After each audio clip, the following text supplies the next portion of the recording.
With his latest threats, Trump signals to Iran that he is willing to back away from the limits set by the international community and accelerate the war he has been waging for months.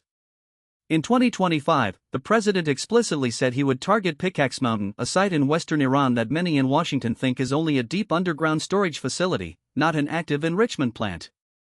He didn't object to how incomplete the target, as experts say, might be. What mattered to him was sending a tone of invincibility. If that mountain houses any remnants of the former nuclear program, that will be a flashpoint. But if it does not, the impact remains largely strategic communication. Trump's message was reinforced by strong words directed at the Houthis in Yemen, groups that Tehran finances. The president warned on Tuesday that if the Houthis block shipping from the Red Sea to open an alternative to the Strait of Hormuz, the U.S. will respond with force.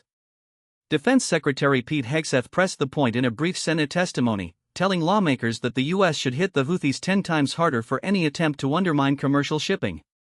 The defense budget issue surfaced when Hegseth disclosed that the cost of the current war effort is around $37.5 billion, yet he is asking for nearly twice that amount in supplemental funds. He rolled that request into a broader justification for a steep increase in the Pentagon's. Hegseth called for the defense budget to hit $1.5 trillion, more than a 50% jump from last year.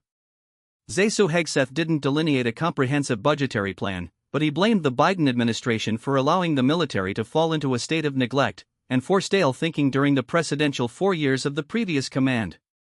He also remained veiled on any solution beyond a big budget surge. In summary, the president's messaging includes a willingness to target a secondary Iranian site, pressure on coordinator of the Yemeni conflict, and a demand for a hike in the U.S. defense bill.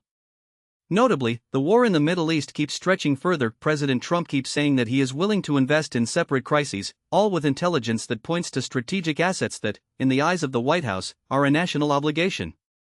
As the conflict escalates, the next steps are unclear, but the president's clear reading of his words indicates that he will not back down until the war's next chapter is set.